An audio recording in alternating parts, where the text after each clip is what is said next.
Boa noite, pessoal. Tudo bem com vocês? Sejam muito bem-vindos a mais uma live. É o Se Persista de hoje, né? Se Persista. Tema: como as coisas podem ser.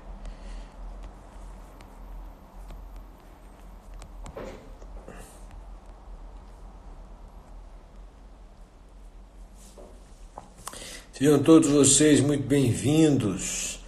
Eu falo diretamente de Lisboa, Portugal, onde estou de férias e aproveitei para dar início ao meu mestrado, né? Bom, pessoal, tudo bem com vocês? Esses horários são meio estranhos. Aqui são 11 horas da noite. Eu imagino que aí seja 19 horas agora, né? Então, pelo menos a maioria já saiu do trabalho e tal, e tá todo mundo em casa, indo para casa, indo para a biblioteca. Mas é isso, né? Confesso que sair da rotina não é coisa das mais simples. Meu tema é dentro de direito penal, tá? Ainda estou desenvolvendo o tema, então, mas é dentro de direito penal.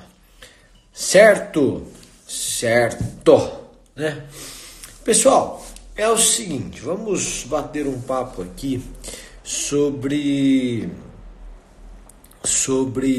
como as coisas podem ser.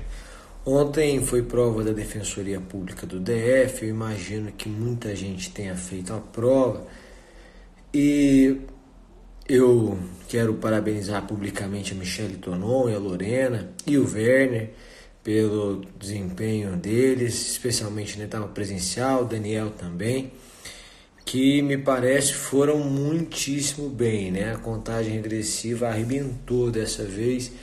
E a gente fica muito feliz quando isso acontece. Semana está tendo Santa Catarina e Espírito Santo, terá também Polícia Civil. Pessoal, é o seguinte, vamos bater um papo aqui, vamos conversar, gente, aqui. Algumas coisas na vida são inevitáveis. Você, se pudesse voltar atrás, faria diferente, mas não pode voltar atrás. Então, já está feito. Quando você tomou essa decisão, por esse caminho, a sua vida era uma e no meio do caminho a sua vida mudou completamente. Se você pudesse prever, você não teria feito o que fez e não teria tomado a decisão que tomou. Fernando Pessoa, em uma das suas manifestações mais inteligentes, ele diz assim: se o coração pudesse pensar, ele pararia. E o coração não pode pensar, então ele não para.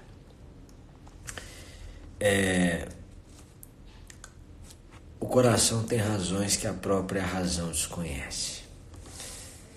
Então, de repente, você tomou um caminho. Quando você decidiu advogar, por exemplo, a sua vida era uma, mas hoje a sua vida é outra. Não é só uma questão de maturidade, a maturidade te fez enxergar erros do passado. Às vezes, a sua decisão no passado nem estava errada. É que a vida lá era outra mesmo. Não é uma questão de imaturidade ou de você não ter percebido o óbvio e então você lamentar o seu erro. Não foi um erro. A gente pode chamar isso de fatalidade, mas eu gosto muito de uma expressão de um grande amigo meu que chama isso de trama divina. Quem vai entender a trama divina? Ninguém entende essa trama divina. Então, você de repente se descobre nessa situação. Às vezes você tem uma sensação de impotência mesmo, porque basicamente você se vê enlaçado numa realidade e você pode fazer muito pouco por ela ou para mudá-la em um curto intervalo de tempo. Mas a projeção é de algo a longo prazo. Isso também é desanimador. Só que tudo isso é inevitável. Só que você já está aí. Então eu começo a pensar em como as coisas podem ser. Como é que a gente pode construir o nosso cotidiano a partir daquilo que não pode mudar? E essa é uma reflexão que eu faço com você e que eu faço para mim também. A Brené escreve um livro, ela escreveu um livro que ficou muito conhecido por ele, que se chama A Coragem de Ser Imperfeito, mas eu não li. Estou lendo o outro, que chama A Coragem para Liderar.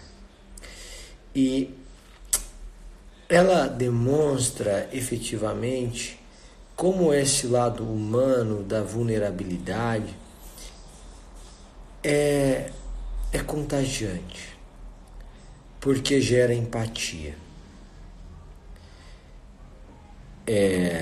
Basicamente, o que eu quero pensar com você aqui?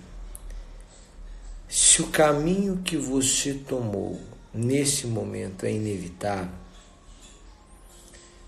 se você se vê numa subida,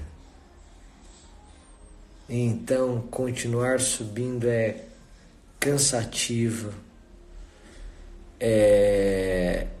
continuar subindo é desafiador, você não sabe quando você conclui essa montanha, mas a outra opção é descer. Descer é leve, descer é fácil, mas descer é um retrocesso que você não quer viver. Então, racionalmente você conclui que só há uma forma. E essa forma é justamente continuar subindo.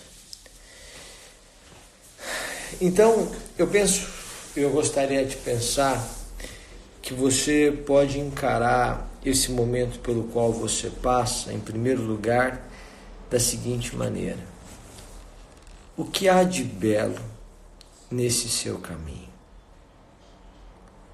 Você já se perguntou o que há de privilégio ou de bênção nesse seu caminho? Eu penso que o ser humano pode crescer em diversas áreas. Ele pode crescer fisicamente, melhorar de saúde, melhorar o seu desempenho físico. Ele pode crescer intelectualmente. Ele pode crescer espiritualmente. Ele pode crescer moralmente. Ele pode crescer de diversas formas, socialmente. E então eu gostaria que você pensasse, você que está estudando para o concurso da magistratura, quais os crescimentos e quais os privilégios que essa fase tem lhe proporcionado. Está estudando para o concurso da magistratura, do Ministério Público, da Defensoria Pública, da Advocacia Pública, enfim, delegado de polícia, analista. quais crescimentos esta fase tem lhe proporcionado. Que privilégios. E se você está estudando há 1 ano, 2 ou mais, com certeza quando você olha para trás e você se lembra de como você era quando você começou, eu tenho uma outra pessoa. Hoje você é uma pessoa mais humilde, porque aquela prepotência própria dos ignorantes, você perdeu. Você hoje é uma pessoa mais disciplinada, porque por mais que você seja indisciplinado, e eu vejo um culto à indisciplina no mundo jurídico, quer dizer, os memes são todos de indisciplinado e matéria acumulada. É uma graça esse negócio da matéria acumulada, mas não deve ser uma verdade. Mas ainda que seja uma verdade na sua vida, com certeza hoje você é uma pessoa muito mais disciplinada do que você era. E isso tem transformado a sua forma de ver a vida, de entender a vida. Então hoje eu tenho uma pessoa mais humilde, eu tenho uma pessoa mais disciplinada, eu tenho uma pessoa mais estudiosa. Você não concorda comigo que você hoje é muito mais estudioso do que você é? Às vezes você era um péssimo aluno e hoje você é uma pessoa estudiosa. Hoje você é uma pessoa mais solidária. O sofrimento tende a unir as pessoas. Mas não há vinho aqui não, viu? Eu tô tomando água. Isso aqui é água, não é vinho não. O sofrimento tende a unir as pessoas. O sofrimento só separa quando quem sofre ainda não perdeu a arrogância.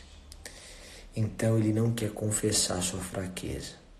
Mas se você confessa a sua fraqueza e o outro confessa a fraqueza dele, isso os une. E nessa união há força. Então, como é que as coisas podem ser? Você já pensou que daqui a 100 anos nenhum de nós estará aqui? Nenhum de nós daqui a 100 anos. E 100 anos vão passar. E o que são 100 anos para a história? Nada.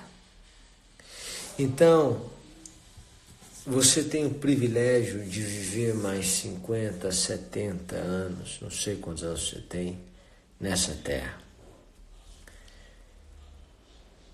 E você está percorrendo um caminho que vai durar 1 ano, 2, 3. Gente, vai me desculpar quem defende o desequilíbrio, mas eu não acho que dá para o sujeito viver 2, 3, 5 anos de uma forma infeliz. Eu acho que não dá. Às vezes, você não está exausto. A sua disciplina pode ser puxada, mas a sua exaustão, o seu cansaço, não é físico. Não é só mental. É solidão mesmo. Existe um estudo que demonstra que o abatimento é muitas vezes gerado pela solidão.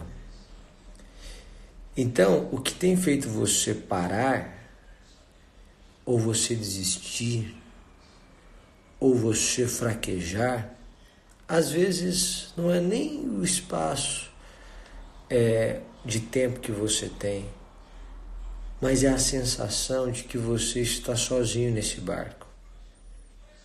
É a sensação de que a vida está passando e você não. é a sensação de que você não está colhendo nada do que está plantando. E isso tem deixado você exausto. Mas esse sentimento pode ser uma verdade. Portanto, ele existe. Mas ele não pode se fundar em uma verdade.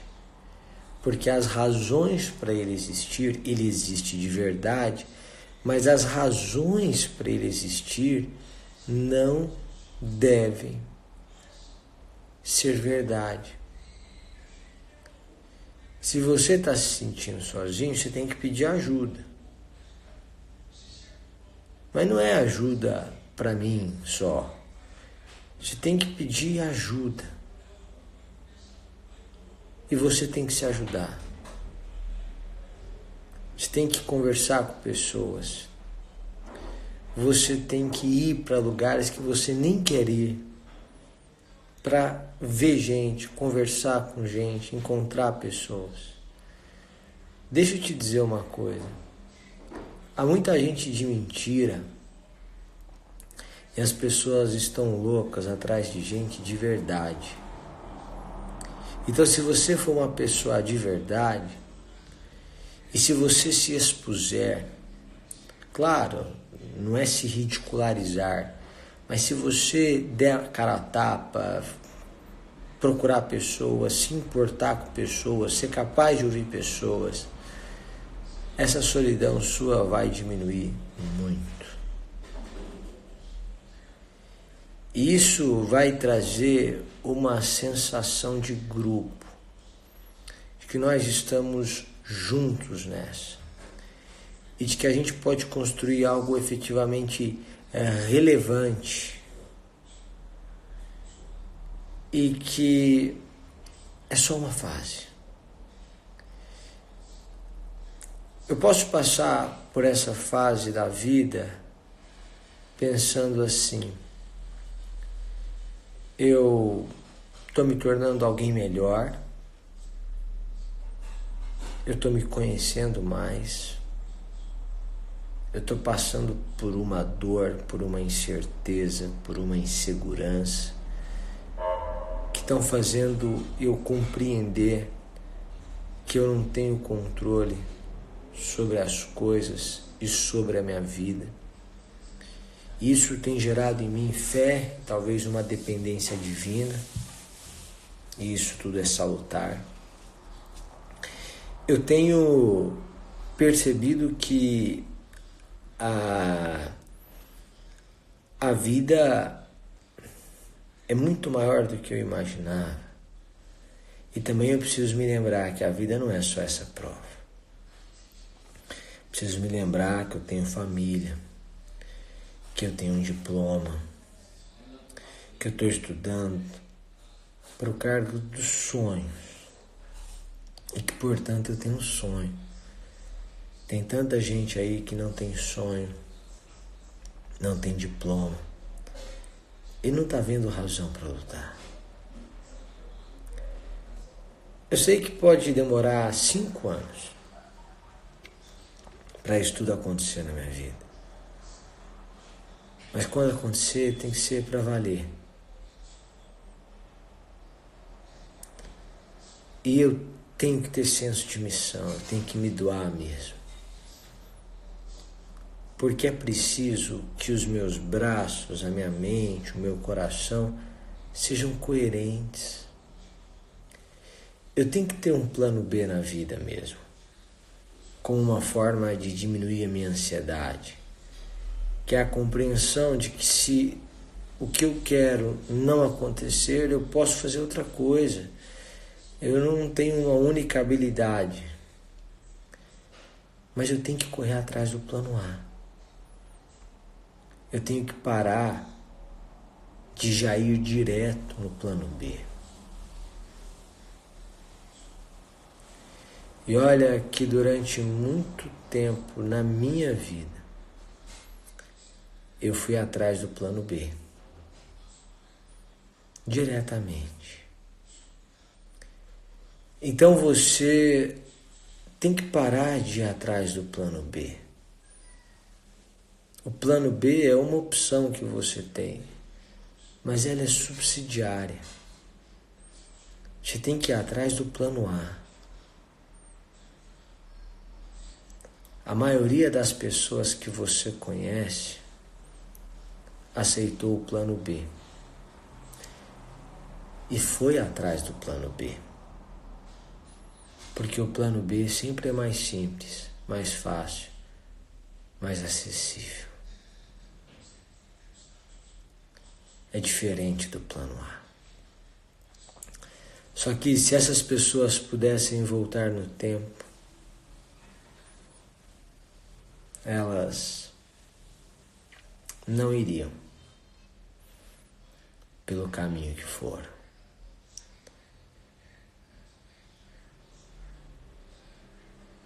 Quando você parar para pensar nisso tudo, você deve compreender que essa fase sua tem que ser vivida de uma forma leve, evidentemente, sensata, evidentemente. Eu não gosto dessa frase, plano B é fazer o plano A dar certo. Eu acho que tem que ter um plano B de verdade mesmo. Mas eu tenho que enxergar os pontos positivos que essa fase traz. Gente, é tão legal quando a gente vai para uma contagem regressiva e toma café com os alunos no sábado de manhã, e a gente reúne aquele pessoal e a gente conhece os alunos, mas os alunos se conhecem também. Aí a gente começa a seguir um, outro aluno, tudo, e aí a gente vê que esses alunos estão se encontrando depois. E aí eles se reúnem no pós-prova, no domingo. Então sai todo mundo junto no domingo e eles vão, depois da prova, saem, vão para uma festa, para um bar, para um restaurante, sei lá, e se reúnem todos. Essa união de gente do país inteiro que tem muito em comum e que de fato não é concorrente de nada. Eles estão concorrendo a uma vaga, mas entre si não são concorrentes. Isso de você colocar o Rio Grande do Sul sentado com o Ceará, conversando com Goiás, é tão rico. E essa fase sua te proporciona isso. E quantas amizades e quantos relacionamentos não nascem disso? Claro que isso não lhe poupa, ou não poupa você do essencial, que é estudar, que é fazer a sua parte. Mas essa fase que você está vivendo, se você está fazendo a sua parte, ela está te proporcionando conhecer muita gente. Então hoje você é uma pessoa mais humilde, mais disciplinada, mais estudiosa, mais sensata, mais empática. Uma pessoa que está conhecendo muita gente, que está conhecendo esse país, que está podendo lutar por um sonho, que tem um diploma. E esse diploma permite a você essa luta por um sonho. E você começa a perceber que essa fase, apesar de ser uma subida, é um privilégio poder estar participando dessa subida. E quando você ultrapassar toda essa realidade, o que a gente vai ter são lembranças. E hoje eu li um poeta português, e onde eu ando e eu vejo uma livraria, eu preciso entrar. Então, eu lia um poeta português, e agora não me lembro o nome, porque eu procurava um livro de poesia, então lia um, olhava o outro, olhava o terceiro. E ele dizia assim, a lembrança é muito boa, traduzindo, né, assim, usando a expressão, a lembrança é muito boa e o esquecimento também. Então a lembrança que você vai levar é muito boa. Você vai esquecer das partes ruins e vai levar o aprendizado dessas partes, que vai ser muito bom. Um dia você vai usar isso, quer para estimular outras pessoas que estão estudando para concurso, que aconteceu, por exemplo, comigo, quer para incentivar o seu filho a estudar. Porque eu tenho certeza que depois dessa realidade pela qual você passa nesse momento, ou a que você vive nesse momento na qual você está, você vai educar seu filho de uma forma diferente da que você foi educado. Certamente, o direito, e isso é próprio do direito, ele faz com que o sujeito supere preconceitos, porque a Constituição ela é inclusiva. Porque você aprende que um ser humano tem dignidade e que por mais grave que tenha sido a sua conduta, isso não tem o condão de desfazer o humano que ali está. E aí você precisa compreender que essa transformação pela qual você passa, ela está moldando uma nova pessoa. E você vai sair dessa fase uma nova pessoa. Isso vai trazer impacto para as pessoas que estão ao seu redor e para as pessoas que virão depois de você. Às vezes, a gente não conhece a nossa história. E na maioria das vezes a gente não conhece. Eu digo sempre que você não é o autor da sua história. Você é o ator da sua história. Eu acho que o filme é feito por Deus mesmo. Te dá liberdade para escolher que capítulos da peça que ele escreveu você quer viver. Mas a peça está escrita. E se você vai viver o capítulo 10 ou 12, aí é dentro do seu livre-arbítrio, mas está escrito. E aí, você vai passar por tudo isso. E vai passar. E concluo da seguinte forma. Perguntaram, eu já disse essa frase umas milhões de vezes.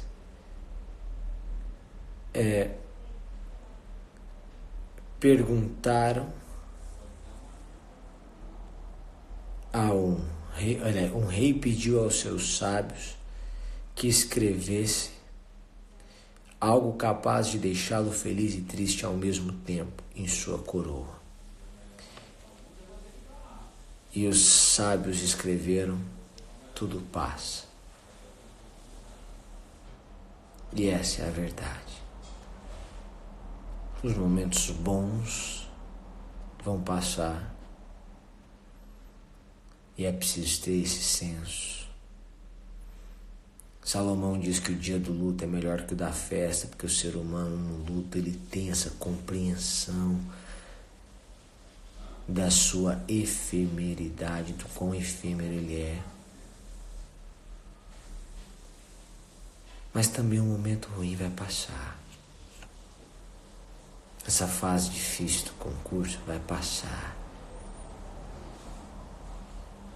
Vários colegas do mestrado são juízes e tabeliães e cada um encontra um sofrimento, uma agonia, uma reprovação. Agora a história é linda, todo mundo passou, mas cada um passou por cada coisa. E tudo passa. Quero desejar que você tenha a compreensão que as coisas podem ser de um jeito mais bonito, depende das lentes que você coloca. E quero que você tenha uma semana com essa compreensão, com essa leveza, com essa empatia. E eu quero ver se eu consigo aparecer aqui outro dia e outros dias para a gente conversando. Eu vou ter que aparecer geralmente um pouco mais cedo, mas aí fica gravado, porque aqui são 4 horas a mais e para mim 11h30 da noite é bem tarde. E é isso. Um grande abraço, pessoal, uma ótima semana para todos vocês. Um beijo enorme e até mais. Tchau, tchau.